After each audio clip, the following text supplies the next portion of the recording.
Get ready for the ultimate dose of inspiration and knowledge with the Give Me 5 podcast. Host Chris Gilmour shares actionable tips on a different topic each episode. Tune in now and elevate your life with Chris Gilmour. Oh, that's that peaked. Pretty rough. That peaked, yeah. That was one pretty there. good. So I've been practicing. You have indeed. Welcome to another episode. This is the Give Me 5 podcast, and I'm your host, Chris Gilmour, and we have a very special guest with us. We have replaced Josh. No, Josh is just busy, but we're going to go very different in this podcast. So we have Blaze welcoming to the podcast. Blaze. That's the one. Thanks, Chris. So, thank you. What we're going to do, let's talk a bit about, so the viewers and the listeners know the backstory of how and why we're doing this today. But today's podcast is going to be a very personal podcast. No real estate, no work, nothing. This one is purely going to be, we want to bring some awareness to bowel cancer. Yeah, we do, Chris. It's unfortunate that that's something that binds us together in a heartbreaking sort of a way. We've both lost our loved ones to bowel cancer. With yourself, Chris, it was your dad, and for me, it was my husband, Steve. Yeah, so good man, Steve. So, let's we could go right back to the start. So, you guys, how we first met was you purchased a property off us, and then you sold and you've moved, and we sort of probably there was a little gap there where we didn't stay in touch too regularly, and then you sort of then reached out when you knew my dad, because we kept it very private in our family that dad was sick at that particular time. And then you sort of then reached out when dad passed, to let me know the news that Steve is also stage 4 bowel cancer. And then really ever since then, it's just, we've pretty much been in each other's pockets every day, just about from that point. Exactly right, Chris. And something you might not even be aware of was how you touched Steve. This is getting a bit personal again, but for the viewers out there, Chris was actually at my husband's bedside table 3 days before he passed. And I still remember. It's something you don't forget. And it was like we could talk for as long as we want on this podcast around this, and it's probably going to be quite emotional for both of us. No doubt. To be honest, like I hate hospitals, right? Like, going through and I think so many people will be able to relate to this podcast as well too. People have lost other loved ones and seen people die of cancer or however, but our whole year was in hospitals, with dad, and then when he passed, and then we knew about Steve and stuff like that, and then I remember saying to Rach, I'm like, I want to see Steve, but I don't want to see Steve. You know what I mean? Because I knew, and they were in different hospitals. And then where was Steve at? Steve was at PA predominantly with all of his treatments. The last Canosa Private Hospital at Oxley. It was Oxley. That's right. And I remember the night that I came. And because I reached out to you and said, would you because we didn't allow people in to see Dad dying in his final moments. There was only a couple of close people that we allowed into the hospital at that time.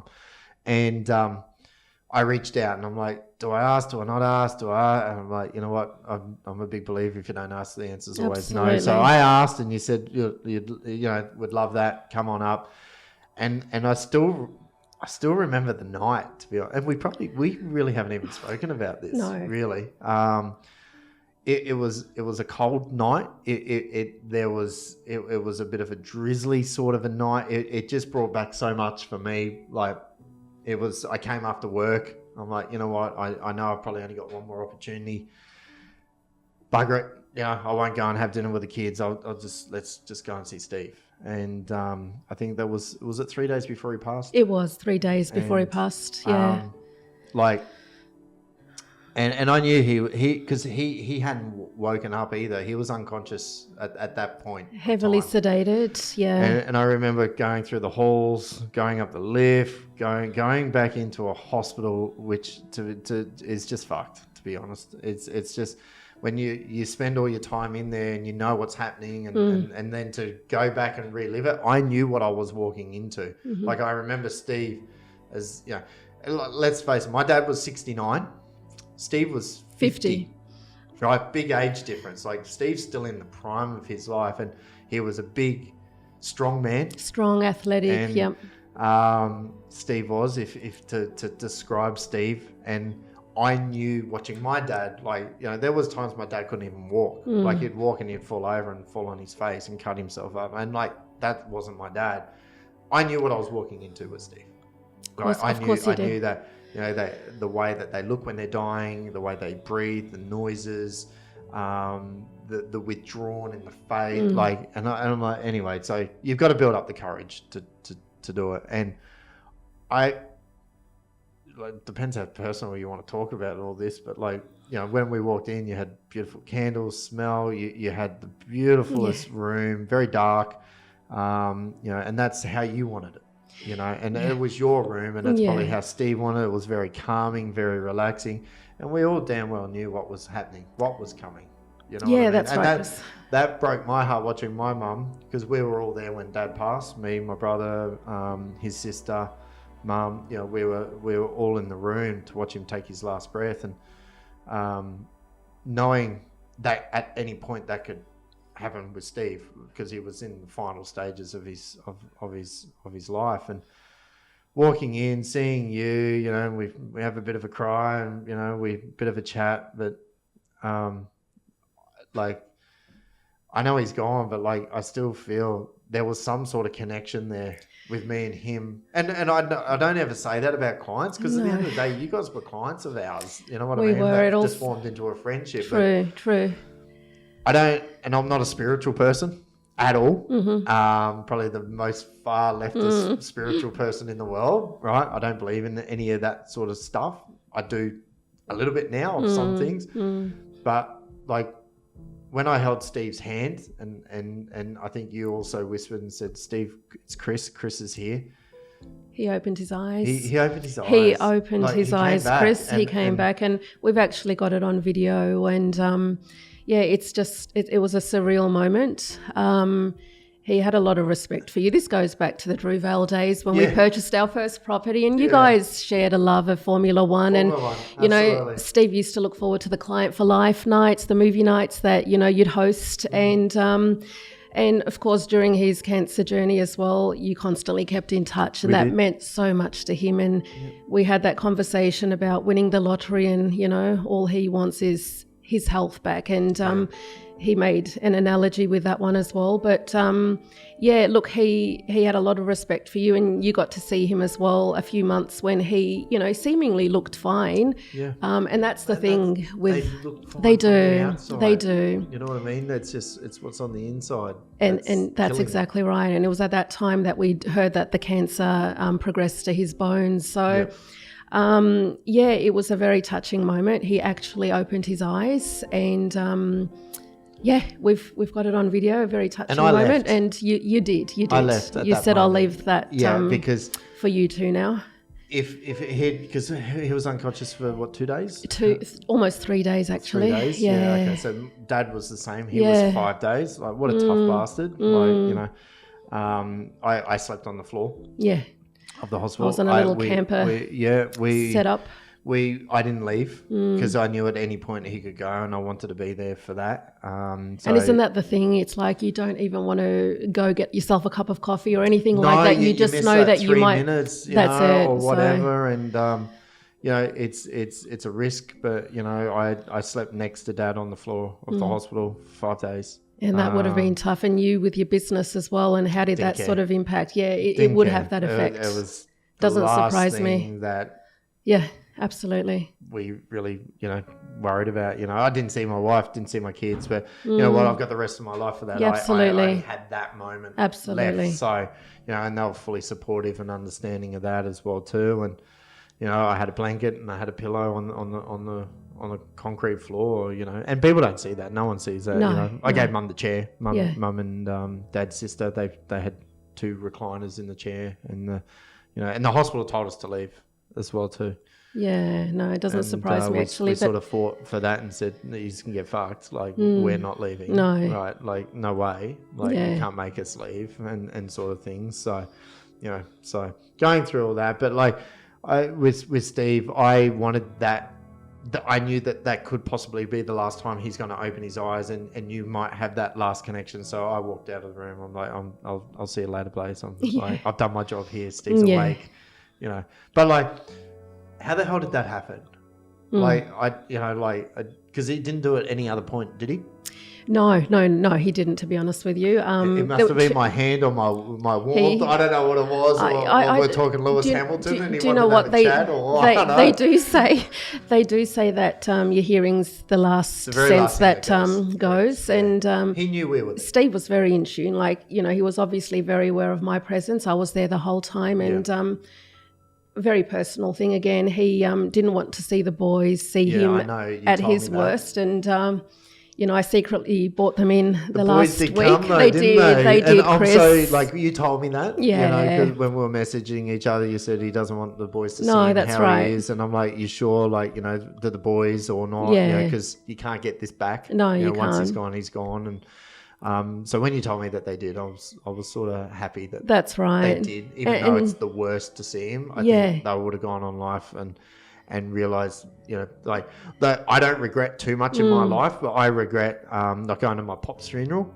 Yeah. Like I was sort of, I think I was 18, 19 when my dad died, and I've gone to every other family members, and for some reason he said, look, no, I don't, you shouldn't be there for this and blah, blah, blah. And I regret that, you know what I mean? And I can't get that back ever again. You can't. So I went to my nan's, but to make sure, you know what I mean? But so I'm glad they did. I'm glad they did too, Chris. And it was just in Steve's line of thought, that's the reason he chose the palliative care as his final, Did he want to die at home or did he want to die in hospital? No, the reason he didn't want to die at home was for that sole reason. He didn't want the boys to see him at his demise. Yeah. So Steve was always he was almost 190 centimetres tall, strapping, athletic. He's a big boy. Comes from a military sort of a background, so very disciplined in everything in life. Would the lady say he was good on the eyes? Oh, very good on the eyes, absolutely. It's probably the reason I married the man. But look, he... Not at all. You married him for his love. Yeah, I did. I did, Chris. For his heart. He had a big heart. He had a huge heart. Yeah. And for the listeners, this is the irony of this is they are both their final resting place at Mount Gravatt Cemetery. They're almost opposite each other, diagonal actually. Yeah, they're a lane apart from each other. Yeah, they are. So every time I go and see Dad, I see Steve. And I'm the same. And you're the same, with and my family's the same. So absolutely. Now, we visit both. Which is, and I know that you spend a lot more time there than me. I go and see Dad. Once every 2 weeks, every 3 weeks, as much as I can. I make a point of it, and it's right next to where the prison bullets are. So every time we go to the Bullets basketball game, I go and visit Dad at the same time. Yeah, that's it. I don't know, Chris. It just gives me a sense of peace, and it's my sacred spot, I can say, and. I'm very blessed to have you as my boss because I've done a lot of writing. I'm a script writer for all properties in the Chris Gilmour team, but it's just that sense of peace. And when you go through something like this, you do find in life that you crave peace and you want to get away from all the trivialities in life. And it makes the small, sweating the small stuff. It does. Like, it's just irrelevant. It does. You could have $10 million in the bank, but if you haven't got your health, you're done. You know what I mean? It's one of those things, Well, it's health is wealth. It is, Chris, and the Master Chef judge, Jock Zonfrillo, I hope I've got his name correct. Yep. Quite sadly, it's been they've sort of discussed the fact that he also had bowel cancer, but didn't want to discuss it because it's quite taboo to some people. There's a stigma associated with this form of cancer. Probably because it's from the behind, I would say. But, it's it's not just. You know what I mean? It's we've all got it. Yeah. Like, it's all got to exactly. go somewhere. Well, that's exactly right. I mean? But look, some just choose to suffer in silence, and I find that really tragic. And it's part of the reason I decided that it'd be a lovely idea to do this podcast when you wanted to sort of delve into something like this and raise that awareness, because it has to be communicated. And quite surprisingly, one of the risk factors for bowel cancer is age, they say, and it's always been considered an old person's disease, and it's far from it, Chris. We know that ourselves. I don't think Dad was old at 69. No, not at all. Right? Not at all. It's getting up there. But, Steve at 50. Yeah, exactly. Right? We lost our local parliament member here in Druvale. That's right. Duncan Pegg. He That's was 40. Right. Yeah. So we'll get into something else that I've just recently done, which I'm happy to talk about. Yeah, definitely. As well too, to try and bring some awareness around this. But it is... I haven't met anyone yet that has survived it. That's one crazy thing about bowel cancer. I'm yet to meet someone that has beaten it. No, I've not met anyone, unfortunately, and I'm part of the a Facebook group called the Bowel Cancer Fighters of Australia. Yeah. And that's one of the reasons I do discuss the fact that they talk about age being prevalent in one of the risk factors. But we've known 18-year-olds to get it. Chris, they say that your diet has a lot to do with it. If you eat processed meats, it's common knowledge if you go Google this information. But I know so many who are vegetarians, never touched, red meat in their lives. What they get it? And they not only get it, but they get the stage 4. So it's metastasized to, other parts of your body and your organs. Yeah. So I think there has to be a lot more awareness that this can reach anyone, at any age. I had a client, beautiful family, young, they were in their 20s. He's mates with some of my mates as well too. We sold him a property in Druvale. Gorgeous family, young kids. And I don't know if I got the whole story, but the story that I believe I know, what I was told, was went to the docs, said they were just polyps. And I think within 2 years she was dead. Wow. Yeah, and she was mid-20s. And that's how it starts, isn't it, with these polyps? And they do. Steve, maybe we should actually talk about your situation, because if you're open to the discussion about the colonoscopy there, Chris. Well, that's going to bring some awareness around this. And so I haven't really spoken about it to too many people. I told Rachel. I haven't even told my mum yet. Wow. But with colonoscopies, basically you're not allowed to, you're allowed to get them, but they say not until you're 50. Exactly right. You should start getting them. And that's I'm when hang on, we've got all these people in their 40s dying of it now. Why is it at 50? I do know that I think there's legislation or something happening that they're bringing that age down to 45. Yeah, right? correct. So it's getting earlier. Anyway, so apparently you get a number, right, where if you have no symptoms, you're perfectly fit, healthy, everything like that, you're only allowed to get one colonoscopy under this funding or the government or however. I don't even know why you even get this number. So yours was free. You didn't have to. No, I paid. Oh, right. Right. But when I went to the doctors, right, because, we're for those that don't know, I'm adopted. Right. So Dad was never my biological father. Sure. I don't know who my biological parents are. So everyone's like, oh, your dad died of bowel cancer. You should be getting checked yourself. And I'm like, I don't really need to if you knew my story. Of course. Right? So there you go, which a lot of people don't know. But anyway, it was, I don't know, there was just something there, just going, you know what, I'm just going to go to the docs. And I went and got all my blood tests, right? Because I try and, normally I get medicals and that with motor racing and that. And since I've stopped, I haven't. So I went to the docs and I just said, man, I just want to get a full clean up and just check bloods and, liver, pancreas, everything. You know what I mean? And he said, why is that? And I said, well, I'm 42. I think I'm immortal, but I'm seeing some people die around me that, were immortal as well too. So, and I said, and look, my dad's just died of bowel cancer, told him the story, blah, blah, blah. And he said, well, you shouldn't have any reason to think blah, blah, blah. Got all my tests. They came back all great. And if I can just interject for 1 second with Steve as well, his blood tests were perfect. Everything was fine. Perfect. I know, So you said that's, that. I'll get back onto that one though. But yep. Yep. I know that. Yeah. Because you told me that. That's right. That's right. Everything was fine.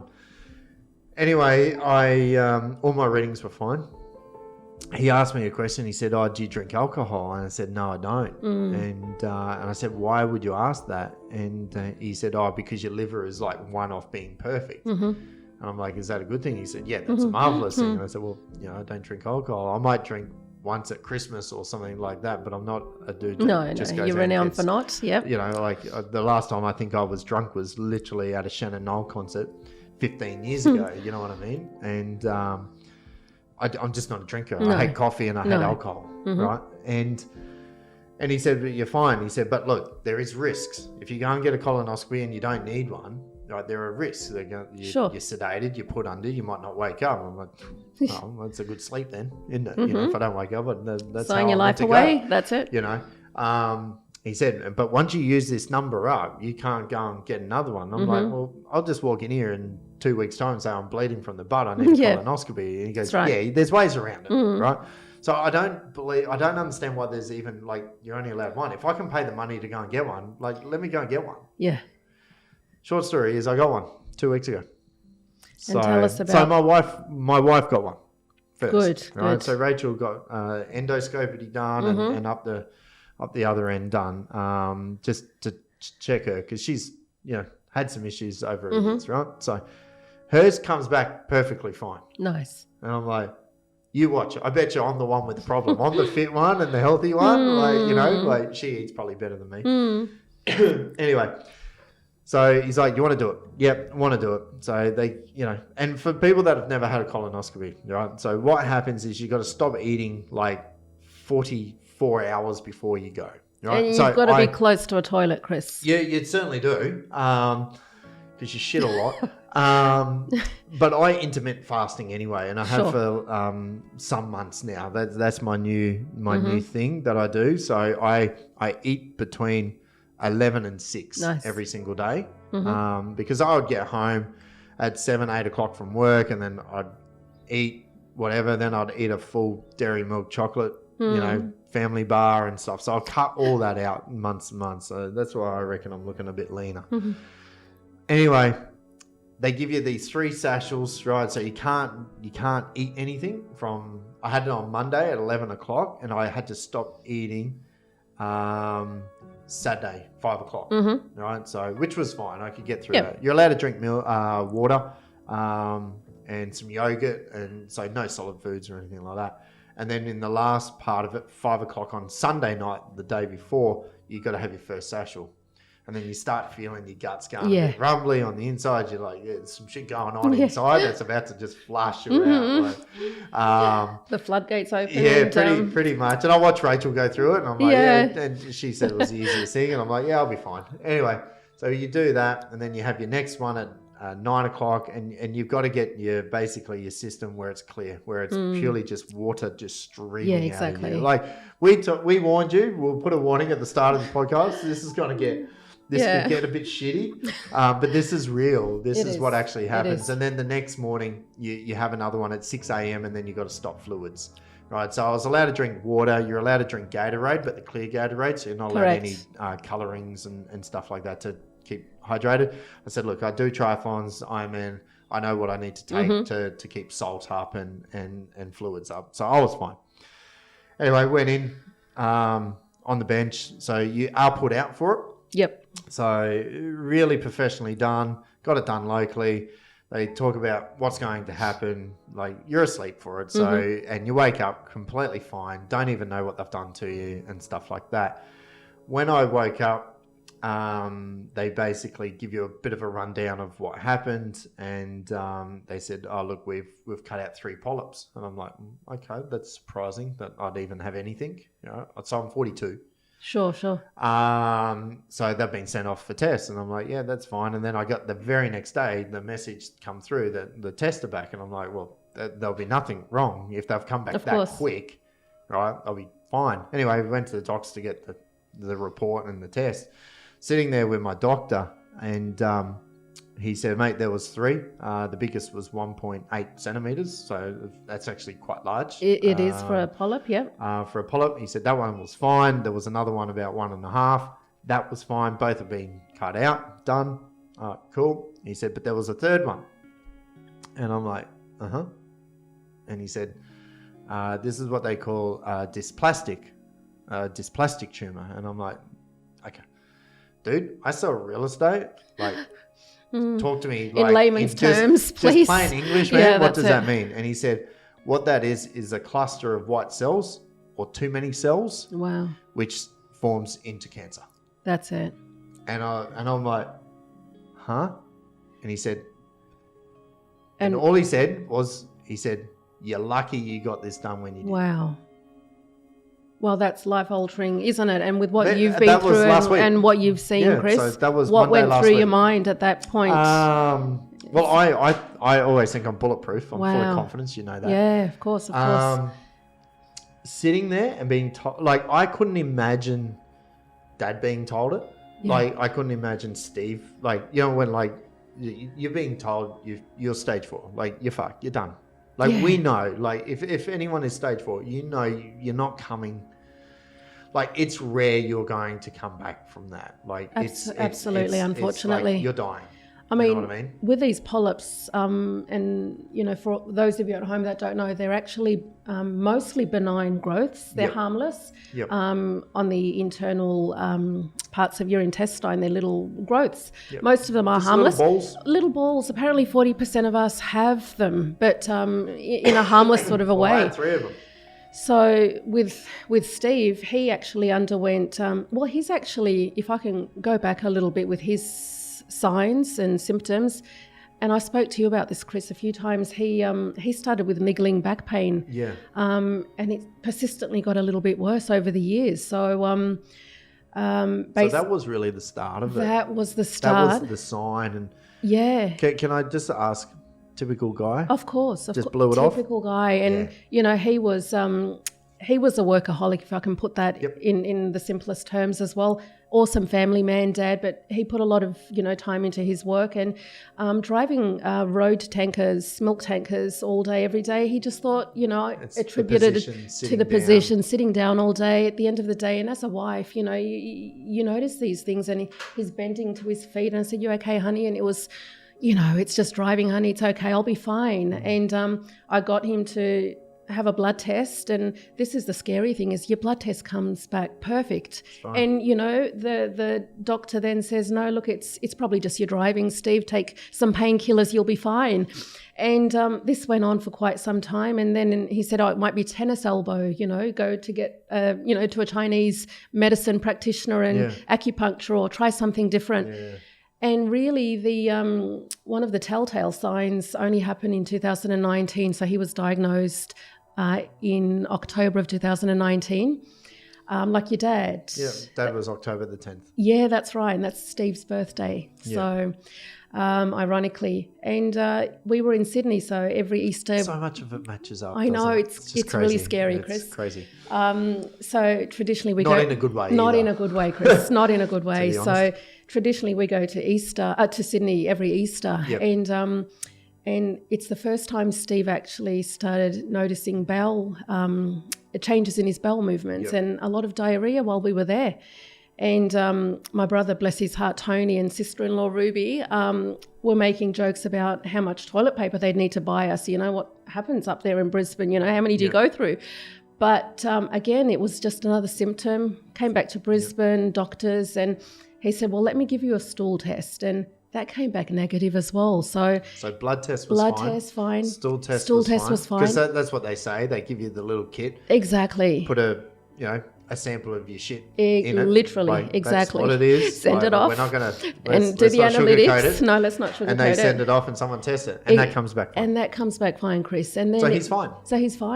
And that's what you thought. and then he said, "Well, maybe we should get you to have a colonoscopy." And Steve said, "Well, no, because really I'm just going to waste time and off work, and it's going to amount to nothing." And the doctor said, "Well, mate, if it's not in your stool, you're having all these persistent issues, it's got to be something else. Just trust me, have this colonoscopy. So we booked in. Yep. It was a Friday, Yep. and we got there at 11. And you know yourself, you just did this 2 weeks ago, and you have to have someone that's going to drive you home. Drive you home. Yep. So I was a designated driver naturally, and waited for Steve. And there were people that came after me that, you know, their husbands, wives, Yep. whoever, came out of the theatre and went home. And, you know, I'm thinking to myself, oh, well, that's a bit, hope Steve's okay.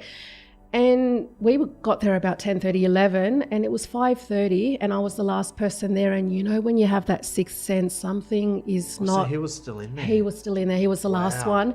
And I thought, no, something's not right here. And Wow. the nurse came and collected me, and she said, oh, do you want to come inside for a second? And I just knew something wasn't going to be right here. So went in. So what, they diagnosed him then and there? Like Yeah. they knew? You pretty much knew. So what happened is with the colonoscopy, they couldn't even complete it properly because the tumour, there was a blockage, Yeah. a Wow, huge, so a big big. tumour.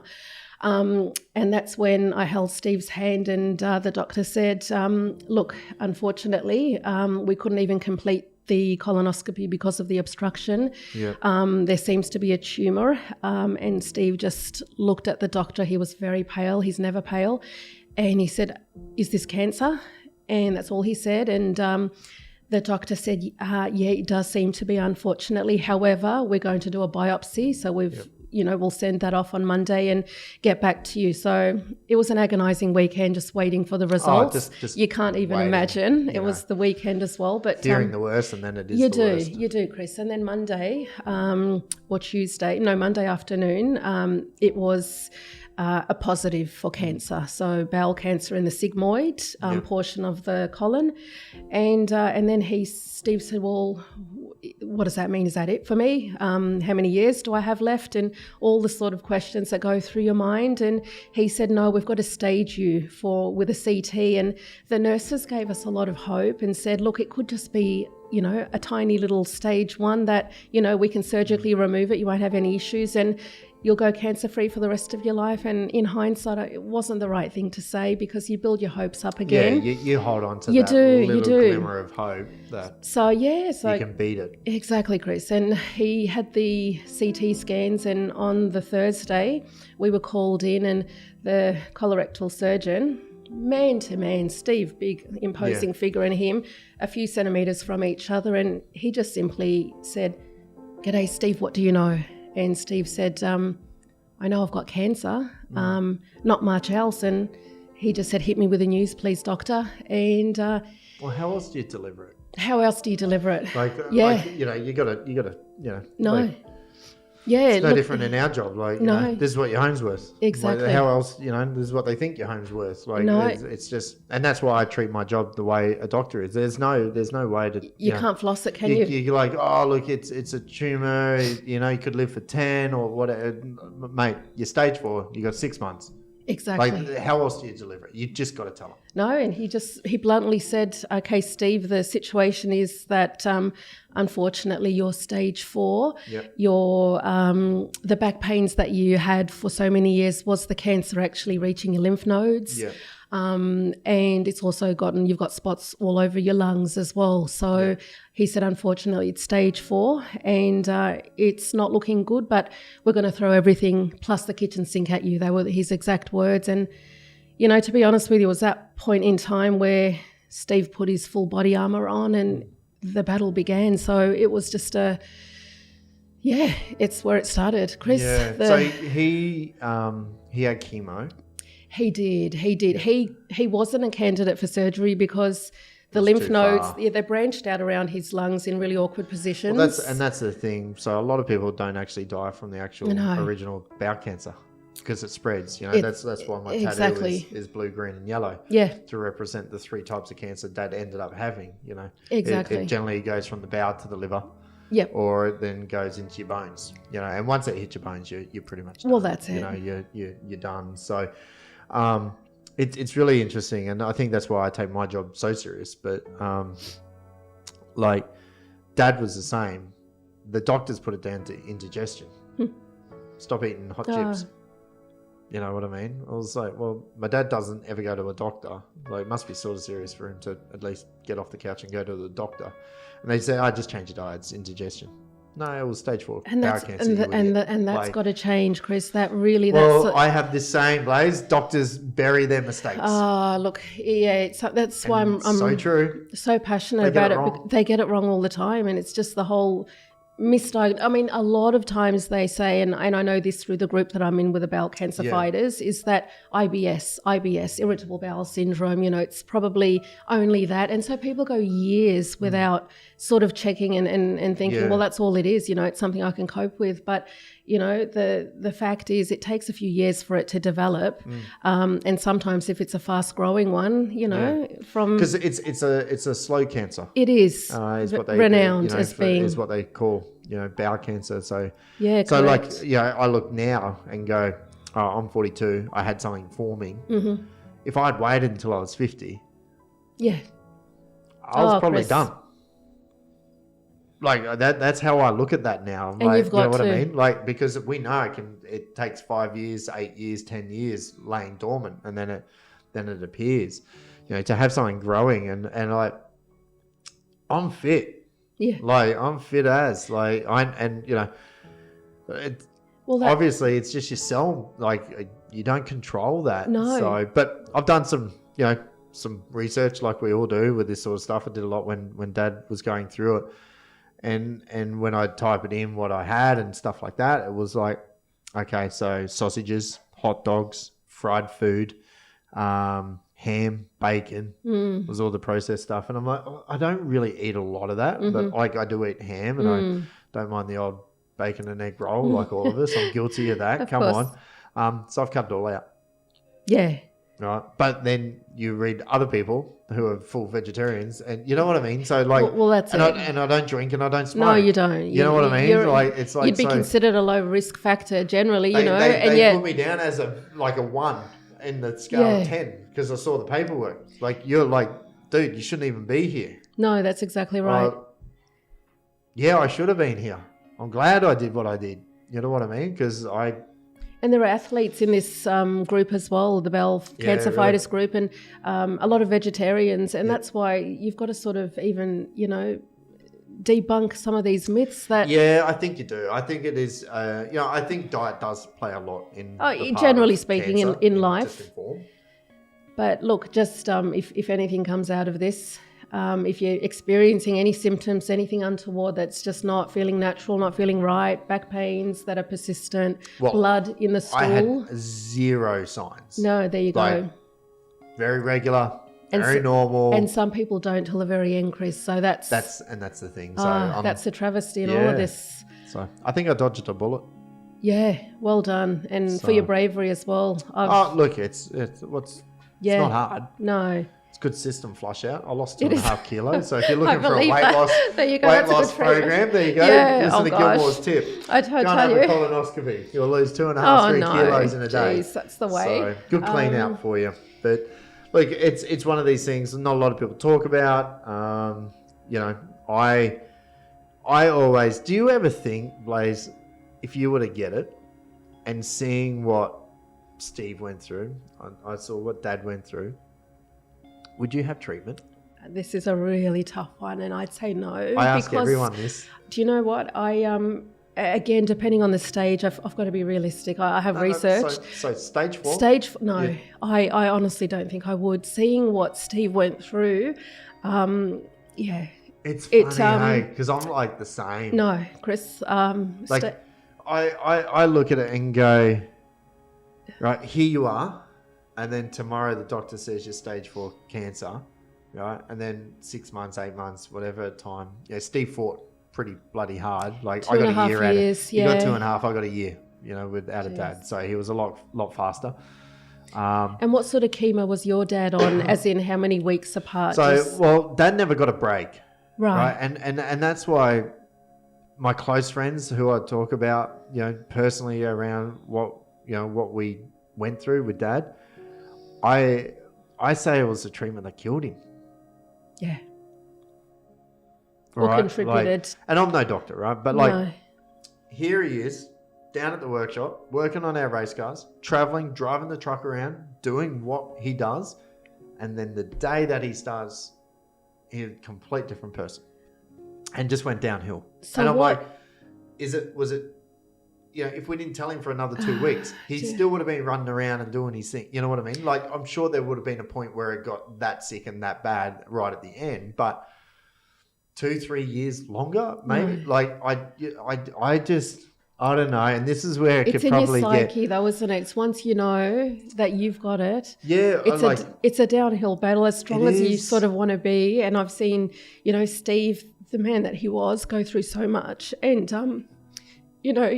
well, you can only fight so much, formidable, and it doesn't discriminate. It's and your dad was a beast too, so to speak. Yeah. He was a big man, and watching them. What was it like for you your first time you walked into a cancer clinic? Did that a bit unsettling, definitely. To see kids. Oh, Chris, we've seen. To see dark-coloured people, to see white people, to see a grandma. Well, it just goes to show an Asian man sitting there. It doesn't discriminate, does it? Absolutely, and that was the big eye opener for me, because we all know what the chemo chairs look like and all the shit that goes with them, and I think the nurses are the heroes. Yeah, absolutely. Anyway, I keep my opinion to myself around the doctors, but I think the nurses are the real heroes, and they should be paid triple what a doctor is. Well, Steve thought the same thing, and shout out to all the nurses. Shout out to all the nurses, and Chris, yourself, my youngest boy, very masculine young fellow, and always was interested in architecture. But he came to some of these chemo sessions, however hard it was, and this year is his first year studying a nursing degree. And who would have thought it was never in his trajectory in life, and seeing Dad go through what he did. Everything happens for a reason. And they had their favourites. Did Steve have of course his he did. Like my dad he had. Did. There was a couple of favourites there that he really liked, and they were always the young guys and whatever, and he could have a laugh with them, because I think that's all you can do when you're getting pumped full of shit. What do you do when you're laying in the chair? But that was for me because Dad was at the MARTA, so I even remember what level. So I know if someone says, "Hey, I'm on level 10 or I'm on level 4," I'm like, "Well, you're in the cancer clinic." Yeah, so they all have different levels and stuff like that. That's right. And the first time I walked in for one of his treatments there, and I saw an 80-year-old Asian, and then I saw a dark lady probably in her 40s, and then I saw a grandma just sitting there reading a book, and then I saw a 25-year-old young dude. It opens up your eyes, and you're like, you know what, shit, this is, you're walking past people every single day that is battling something on the inside of their body and from the outside. Every time Steve would come and visit me here in the office, and he would have his coffee, I'd have my hot chocolate, and we'd talk Formula One. Right? Of course you did. I kept looking at him going, "You're not sick, Steve. You're fine. Look at you. You're absolutely fine. You haven't lost any weight. You're still big. You're still strong." But it was the insides that was killing him. But getting back to Dad's treatment, it was, I still say it today. I did it lengthen his life. We only got a year. 10th of October, 2019 is when he dropped the bombshell on us, and then on the 22nd of October 2020 he dies. You know what I mean? So we got a year, right? But he never got a break. So that whole last year was just fucked, right? Because it was chemo 1 week, and then he had the radiation the week after. So he never got a break. And that's so taxing on your body as well, isn't it? And radiation, I'll never forget one of the... So did Steve have radiation? He did. For the spots? No, not initially. So he was on a chemo regime, and ironically, after 4 months, he was almost NED, which they say is the no evidence of disease. With the CT scans, it's like, oh my goodness. But then the cancer travelled to his patella, which is the knee bone. Oh, the knee. Yeah, so he had to have surgery there, which was a safe place for him to have surgery. Yep. But that was the start of the end, really, because he was off chemo for quite some time, and it was spreading. And then 2021, Easter time, he had an infection. He had a lung embolism. He wasn't on chemo, and the cancer was just slowly spreading. And then he said to me, November, before he passed away, January last year, so November 2021, he said, "Oh, honey, I'm feeling a lot of pain now, just in the shoulder blade." And And, PET scans, it lit up all around his bones, so it spread to the bones. And then... So he was riddled. He was riddled in the end. It was the liver. He never had anything on his liver the whole entire time, except for the last 3.5 weeks they found spots. And that's it, Chris, once it... So what did he die of? Because it really wasn't, for my dad, it wasn't the cancer. It was an infection that ended up taking his life at the end of it. Like, he had a fall. Yeah. And he cut his something inside, and they said, we can't operate. He's going to be dead in 2 weeks. No. So I'm sitting there having dinner with the family, and then Mum rings me, and she just rings and just says, hey, look, Dad's had a fall, gone to the hospital. They've given him 2 weeks. Oh, that's, I can't, no. And you're sitting there, like, I've got the whole family sitting there, kids, and we're eating. And, like, before that phone call, it was normal. Like, we knew what was going to happen. Like, I was never oblivious to that fact. But you always hang on to every day. You do. It's another day, you know what I mean? It's another day, it's another day, it's another day, it's another step forward, like, we're still here. And in whatever pain he was in, and I remember you coming into the hospital and we had this conversation, it's like... you're almost in two ways. You're watching them suffer, the pain that absolutely. You know what I mean? And, as bad as it sounds, I wish Dad died in a car accident. Then and there. Just watching it. And so many people would be able to relate to this. And a lot of people going through it. Yep. Someone die. I wish it was done like that. It would have been so much easier. And you're grieving the whole time while they're going through all of this. You know exactly what's happening. Like, you get an extra day, but really, like... Yeah. Like Dad's last 5 days, he was unconscious. Like, he was not even awake. And when he passed, he opened his eyes. It was a Tuesday, so Steve passed away at 10:40. It's funny how you remember times exactly. 3:45. There you go. So... we all have... Steve, you do. You remember these things. And Steve loved his ice cream. And he wasn't eating the week before at all. And then, those little Sunday, I don't know, the bullers, the little ice creams. Yeah. He had his favourite nurses. Exactly. Exactly. So he had his favourite nurse there. And she'd smuggle them in, like a whole heap of them. And... he wasn't eating since the Saturday, and he said, oh, honey, you know what? I feel like an ice cream. Yeah. And so that was his last meal. So he ended with his last... What a way. He ended with his last meal, and then... My dad would have had KFC chips if he had a choice, but Mum was there. Yeah, that's it. Yeah, that's right. Your mum was the ninja coming into the hospitals too, wasn't she? With COVID? It was all, again, we had to deal with that. Yeah, we did.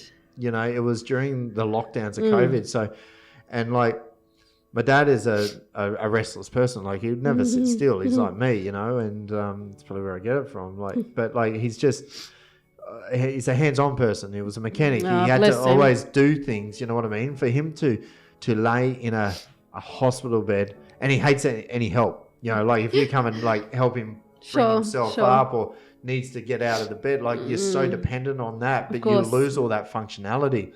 Like, I remember straight after a chemo treatment, walking over the zebra crossing, and we walked up this little ramp. It wasn't even a step up the gutter. It was just, a normal ramp. He couldn't even lift his foot. Yeah. And he fell, and we couldn't catch him because, his dad was probably, I don't know, 90, 100 kilo. Me and Mum either side of him, and he busted up his face, and he just got so frustrated. He was so angry, like either angry with the world or angry because he was losing functionality. Of course. And that's why I always say sometimes I just wish he died then and there in a car accident, because watching someone just debilitate away and just fade like that when they're so dependent on all that sort of shit that's probably the worst thing. They get out of it, they die. You know what I mean? And Dad always said, Chriso, when I'm asleep, I'm not in pain. Yeah, isn't that sad? But you know what I mean? So I'm like, well, just sleep, Dad.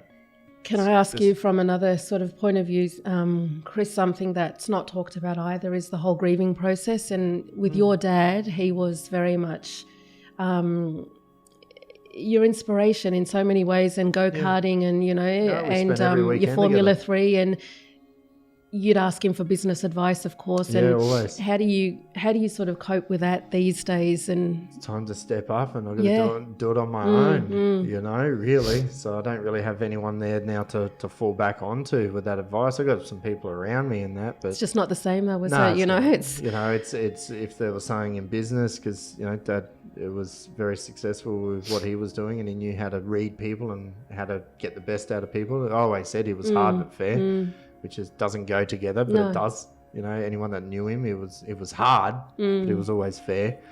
So I don't have that to fall back onto, and when I have to make decisions, and in business we have to make decisions that it's not always going to be favourable to everyone. My wife Rach would always just say, if you rang your dad right now, what would he say? Yeah. And I always know the answer. Yeah. You know what I mean? So then that's how we sort of just now run the business. If Dad was here and you rang him, and because I'd always ring him on the way home or something, and he'd always, of course, talk about where we're going and stuff like that. And I still remember growing up, the day that I made more money than what he ever did in 1 year. I'm like, I got you, Dad. It was, we always, the competitive, Chris. Yeah, there was always competitive. Yeah, of course it was. He always wanted the best out of us and stuff. And I think that's why I am so competitive. I hate losing. I don't want to lose. If I'm going to do something, I have to be the best at it. He was more of a perfectionist than what I am. I'm a little sloppier than what he is. And like way off cue here, but I actually went somewhere this morning just before this podcast. I'm not a sentimental person, right? Mum gave me some stuff for Dad's, and it's like, I don't want any of this. You know what I mean? To me, what we did our whole life is what is probably more sentimental to me than anything else. And so I have my go-kart, right? So we still have the workshop, and the workshop is still set up the day that he walked out and then never came back. The bottle of water's still there, the desk, everything is still to this the same, day. right? Wow. And I said to Mum, I get that. If you're ever going to sell it, I'll buy it. Oh. This is our domain. Like, this is where Dad spent every day.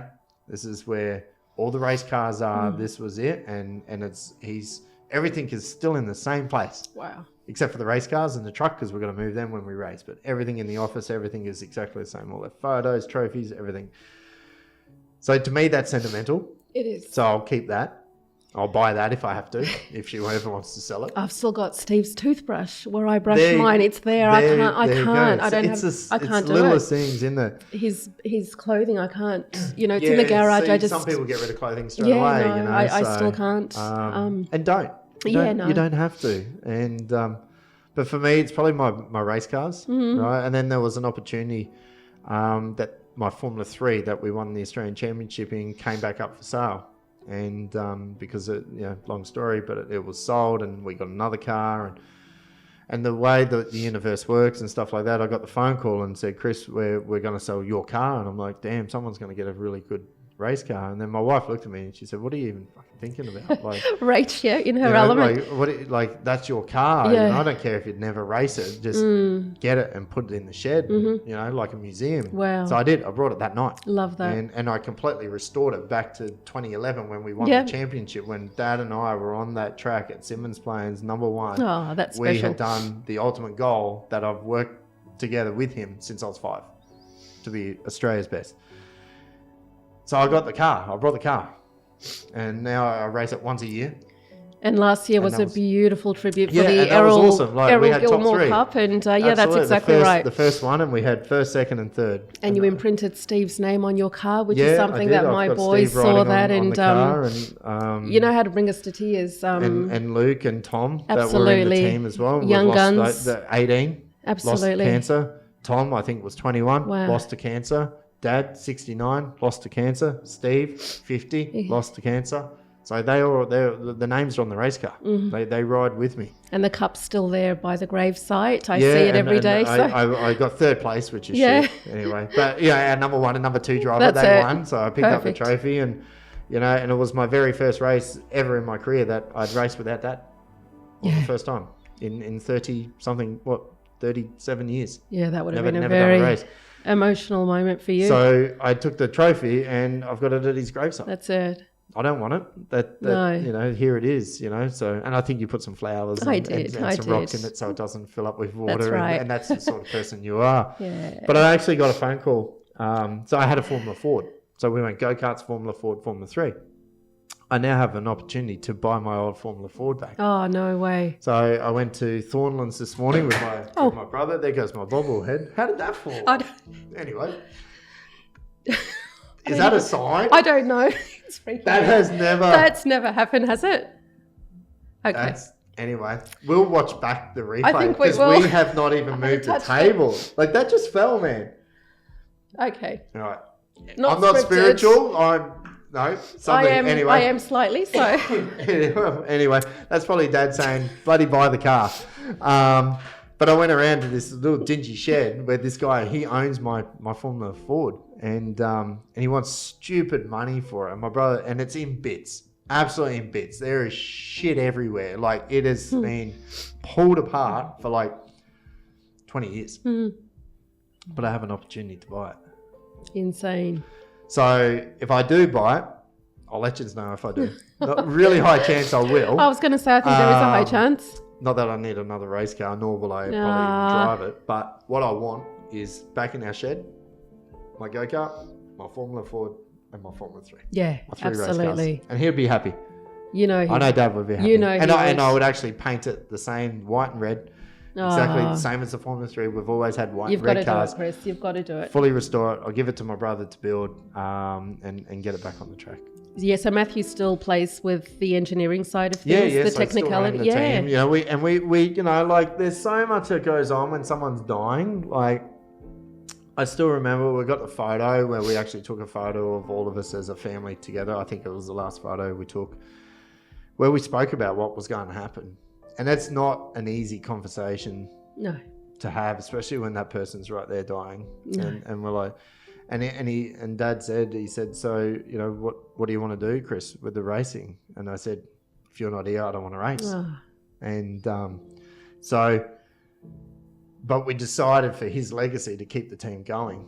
So Max quit his job, sold his business, and runs the team. That's beautiful. You know, so we drive around the truck. It's still Gilmour Racing. We have young fellas in the car, exactly what Dad's always done. Are we doing the Errol Gilmour Cup this year? Yeah. It'll be on every year now. Lovely. You know, and I'll come out of retirement for that one race every year. Of course you will. And cause some havoc with some of the young boys. Show them how to start. That's and it. Still, you know, I still got in the lead. You bet still you got do. it. Yeah. I'm just in an older, slower car. But to me, it doesn't matter. No. You know, I'm in my car. You know, so. No, that's special. So to me, that's what's sentimental. To other people like yourself, you've got the toothbrush. Like, I wouldn't have thought of kept, you know, Mum might have, I don't know, you know, and stuff like that. But grief can be taken, you and I deal with it very differently. We do. You know, like I still have moments. I was lucky during COVID.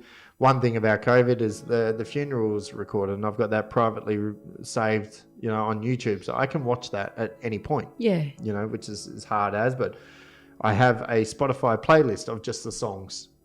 Oh, don't get me started on songs. That's a whole other level. That was played. You know what I mean? So if I ever have a shit day or I just need a bit of realigning, I just, you know, and this is something no one ever talks about. Like, you would never know that. You would never see that. No. Rachel never sees it. My kids don't ever see that. No. Is there days there where you just have a cry? Yeah. People don't know how to respond to tragedy or to a death. And, you know, in hindsight, looking back at it. People that have never lost someone exactly, giving you advice. So it's like the fat personal trainer giving you advice on eating exactly, healthy. Chris, Yeah, exactly. So it's those sort of people or those that say that, you know, he's in a better place and you're better off without him in that sort place. of... Well, Who's in a better place? He's in a better place next to me and the boys. You know, he was always in a better place. I hate but that when it's difficult. He's in a better place. Okay, it he's is not in pain. No. Right? That pain transfers. Yeah. That's all pain does. He's got a sister in Germany and, you know, brothers in Germany and family in Croatia. And, you know, they are daily, even to this day, still feeling the rippling effects of it. You know, you do lose friends. There's been an element. Friends? Are they really true? You know what I mean? Like, well, they always say, seemingly, you know, they were, and then I could delve into the spiritual, religious side of it, but I won't. I don't want to offend anybody. Keep religion out of it. Definitely keep it out of it. But look, you do. Oh no, it might blow it there's up. There's a sense that, people just really, unless you're put into that situation and Absolutely. you're going through it, I find I was on the way to visit one of our clients for scripting purposes, and I gave you a call, Chris, and you answered, and you just told me to take some time off, and what triggered it was one song that Steve used to love and we used to listen to. What was that song? Oh, you don't want to know if I give it away.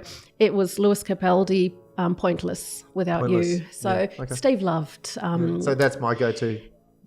Just difficult is Lewis song. So every day I listen to Lewis. Yeah, that's it. No, So- he's And my other one is Monsters, James Blunt. It's a shit song. Oh, that's And then bloody it blows up with my- American Idol. Of They got the course. winner. That's right. The Hawaiian I dude starting saw to that sing one because too. his dad's just died, and then you're watching that on, and you just crying your eyes out because that was the song that I played with Dad. And my boys and that song as so well. we all have songs. We do. you know. And that's what I mean. It can be a simple trigger like that. I was fine in the morning, and to be honest with you, work's been a great escape.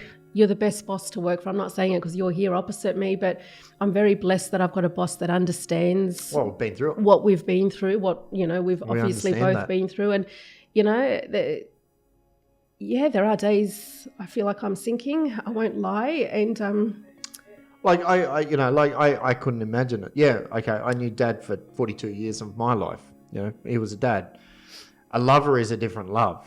You know what I mean? Like I love Rachel very different to how I love my kids. Of course you do. You know what I mean? Like, it's the what ifs though. It's not just what you've lost. It's, the future together. It's like the plans. income, It's job, raising two boys. You got two boys beautiful boys. to raise. Mum's lucky she's got older boys. Me and my brother. I'm 42. Matt's 44, 45. So, but they were married for 48 years. Yeah. Like you just I haven't done it yet, and I hope I never experience it. I hope I die first, personally. But like, well, that's one thing Steve said to me is, I'm so glad it was me and not you, honey. And that's the sort of guy that he was. Yeah. It was. But like that first night you go home, when Dad died, I didn't stay. Right, I left. Like, what more can you know what I mean? I've had 5 days. I've seen this. I've had enough. He's gone. I couldn't imagine my mum though that night going home and sleeping in bed by herself. No. 48 years. No. The next day done.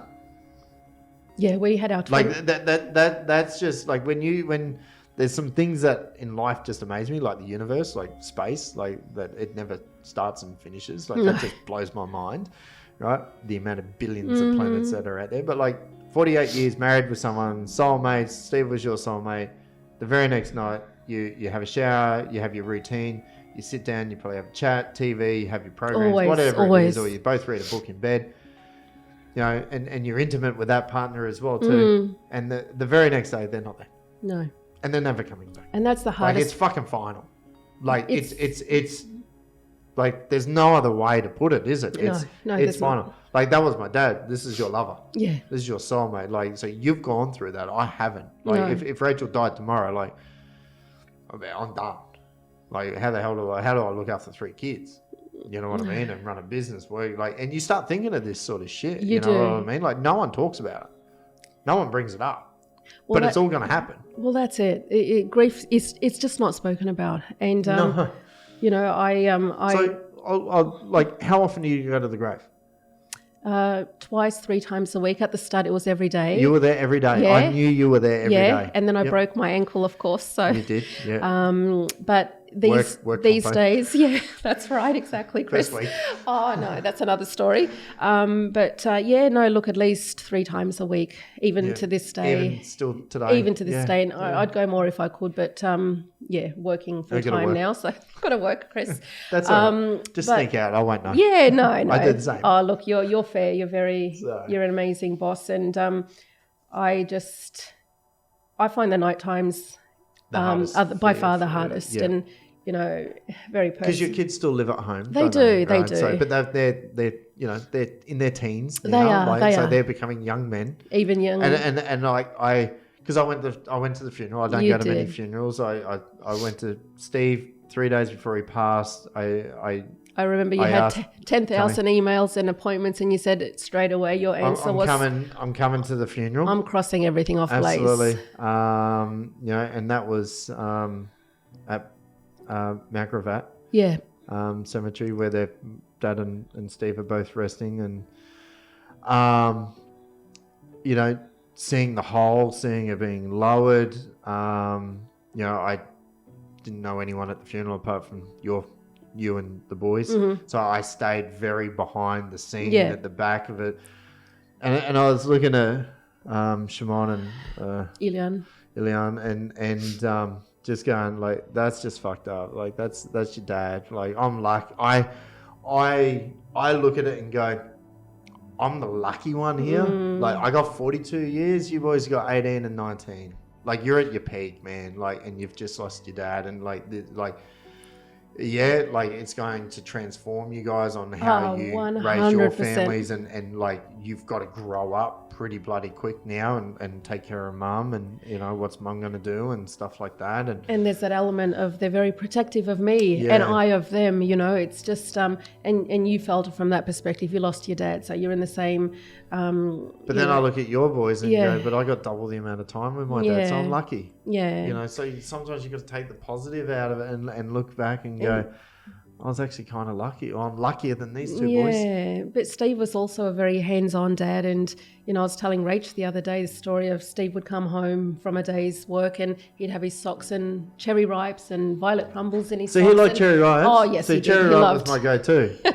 Yeah, there you go. Dad would always give me a cherry ripe before a race. Oh, gosh. So that was the thing. That was my chocolate, cherry ripe. Yeah. So, no, there's a massive hole in their lives. And, do the boys go to the grave?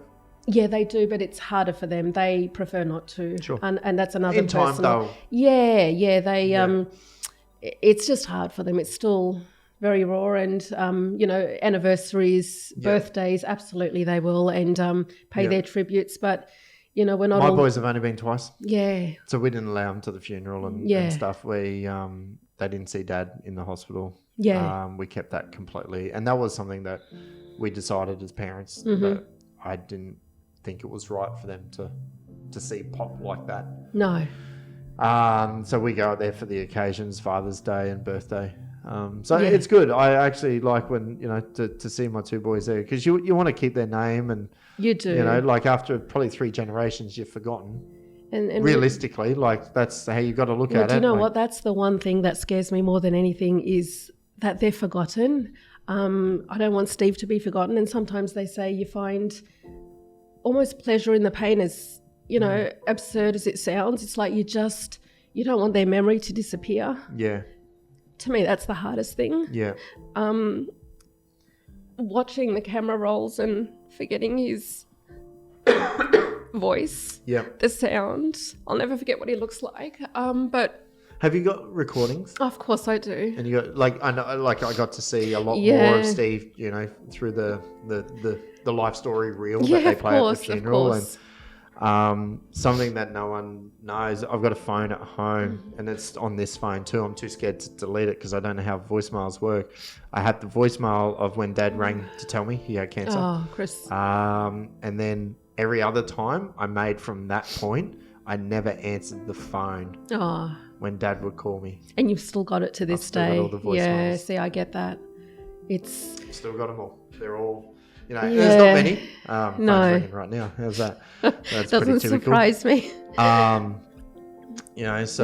they're in my deleted messages, and there they all are. Oh, Chris. So on the 10th of the 10th, 2019, a 5-second. That was the one. Hey, Chriso, got some news. Give me a call when you can. And that was it. That was the one. And then I got another one on the 22th of the 6th. That was 8 seconds, a 5-second, a 12 second. I still can't believe that was Steve's birthday when he was diagnosed, the 10th of October. Yep, that's it. I got a 12, a 15, a 6, and the last one on the 30th of the 9th, 2020. That's which insane. Was 11 seconds. And you can you can hear in his voice he was going. But yeah, I've got 1, 2, 3, 4, 5, 6, 7 still there. So that I'll never lose. I've got that on the cloud too. In case, they get off my phone somehow. But there's some little things that we all have, and sort of our coping mechanisms. But I think a lot of people can relate, and it's probably what we're here today is bring a bit of awareness to bowel cancer, and even if you think you are fit and healthy, like prime example, like I'm not bulletproof. I thought I was. No, that astounded me when I heard. Actually, I've got to be honest, Chris, and.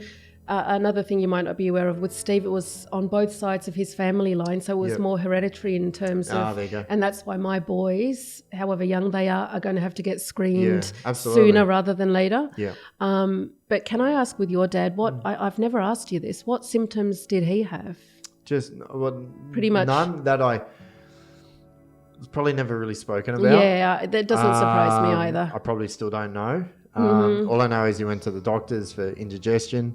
And then Mum said, for a couple of months he's had a bit of trouble, at that end. Sure. That's all I know. And that's it. Yeah. That's all I know. So, but like you look at it and go, he probably had it for 5-10 years before then.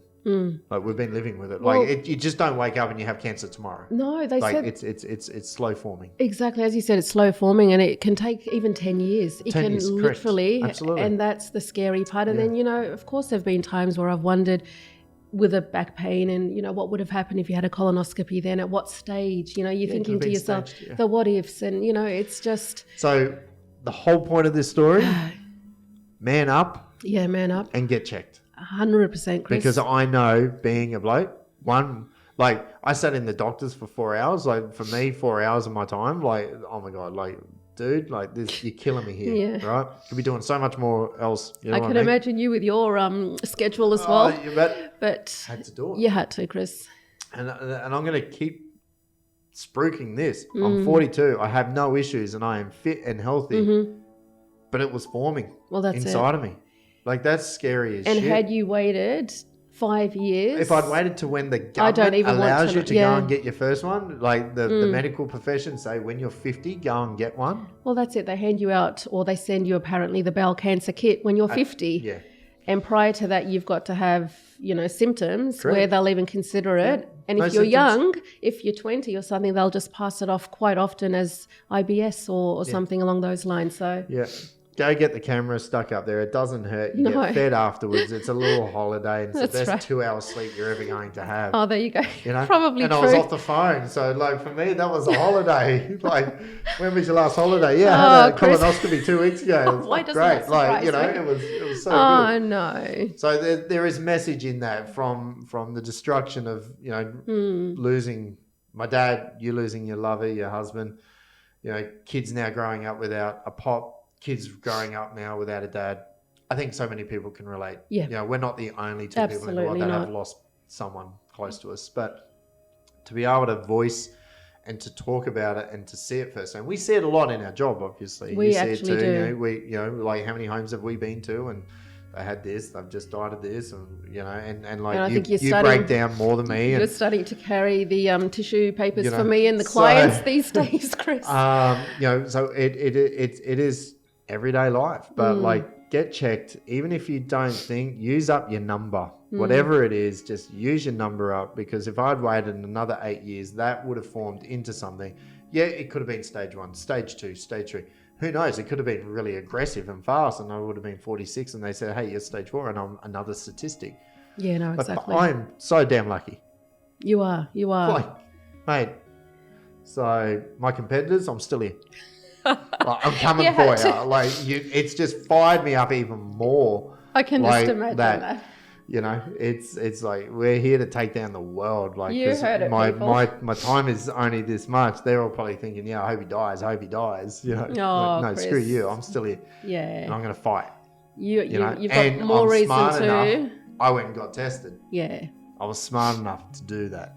Yeah. Okay, I lost a day.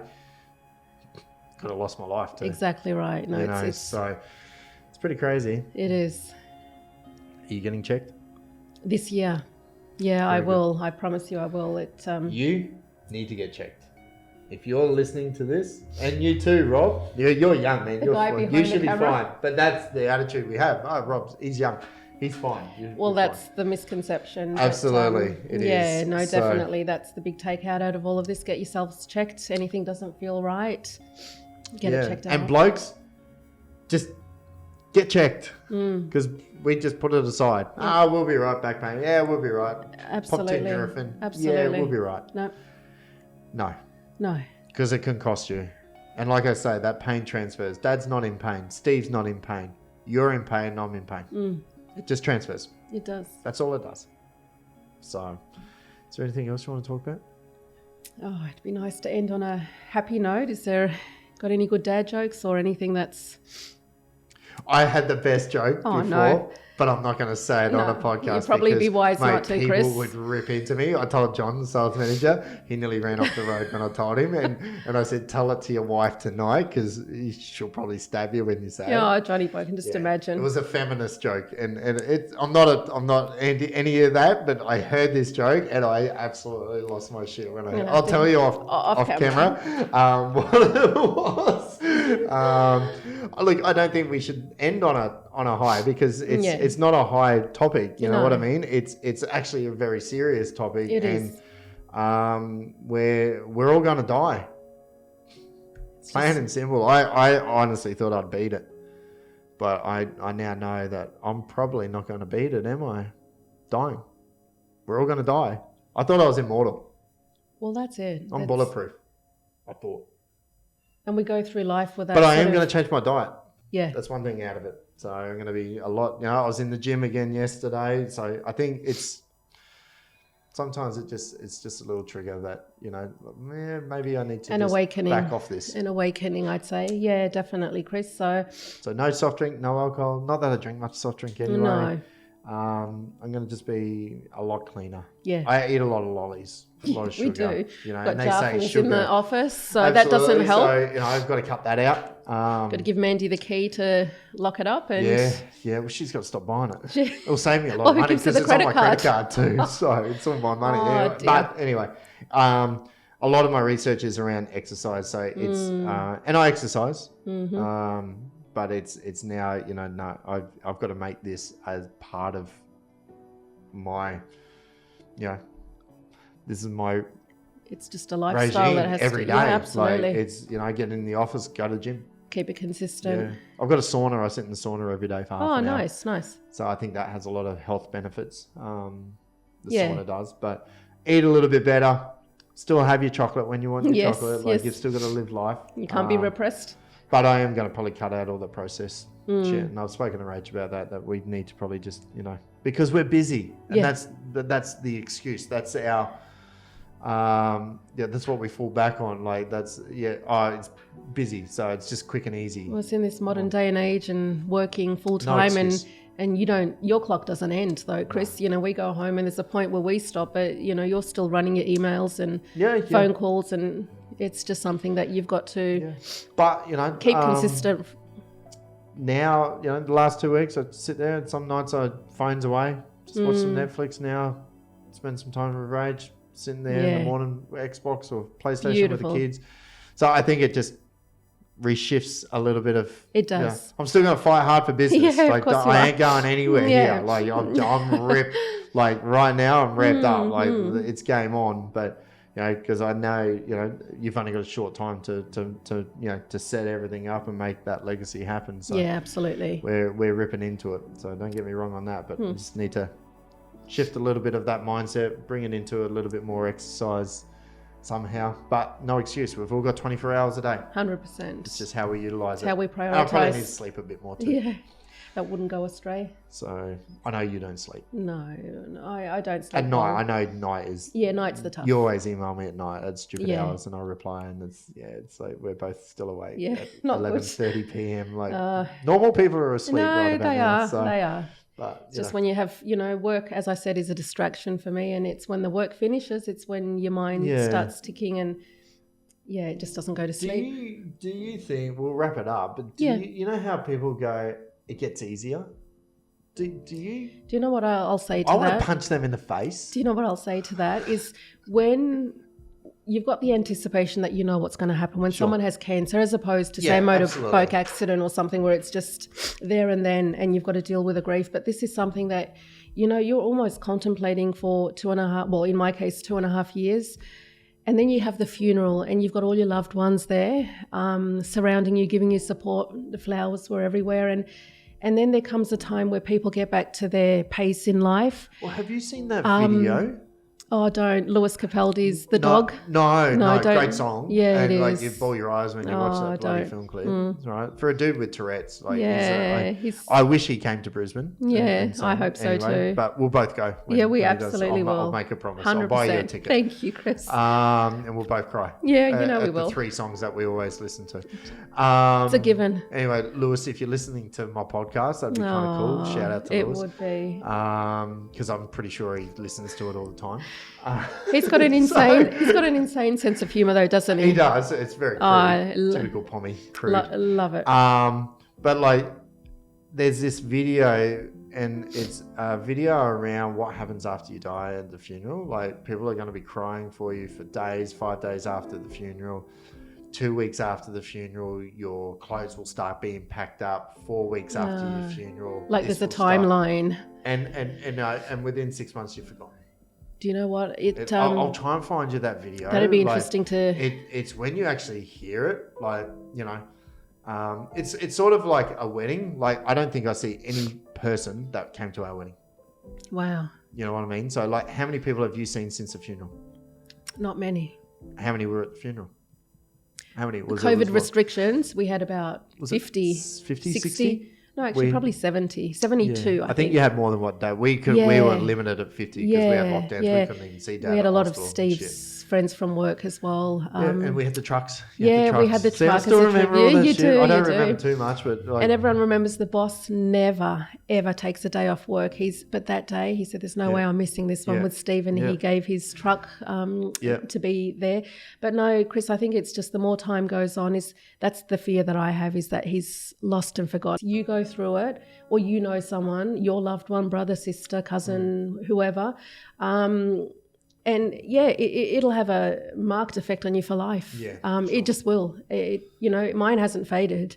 And I think it's sometimes I've gone to see a shrink once, and it's common. It's when you grieve somebody, it is literally generally for life. And those that don't understand it haven't been through it to appreciate what you go through. So, and then there's the point where you don't want to burden people. That's a big thing for me. You don't want to burden people, and you think, oh shit, she's crying again, or all these emotions. Like, they don't get it. They don't get it. That's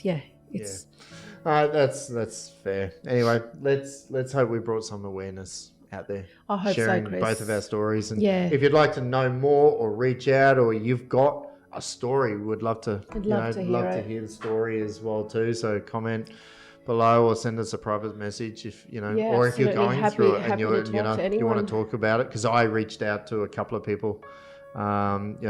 How do you deal with it? How do you do this and stuff? So I had a couple of people I reached out to during that time and as well too. Just very quickly with your sponsorship as well, Chris, and you getting involved with some of these charities and bowel cancer and the Starlight Foundation for the kids. Like, that was very touching to me. So if there's anything that kids get sick too, they do. And we saw that firsthand. Like, there was some terminal kids in that we got to lighten up their night at the basketball and stuff. So I got that from Dad. So beautiful. Yeah, your dad did. He left a legacy there with the kids. And we'll carry that on. Absolutely. As much as we can. So there you have it, a very different podcast. Blaze, thank you for opening up. My pleasure. I knew, we spoke about this, and it's probably taken about 4 weeks for you to be ready for today. Bring some awareness just around bowel cancer, and if you're a bloke out there, we know we don't go to the doctors that often, and if you feel something or you think something, generally gut instinct is always right. So Blaze, thank you again. Pleasure, Chris. Thank you for having me, and there you have thank you.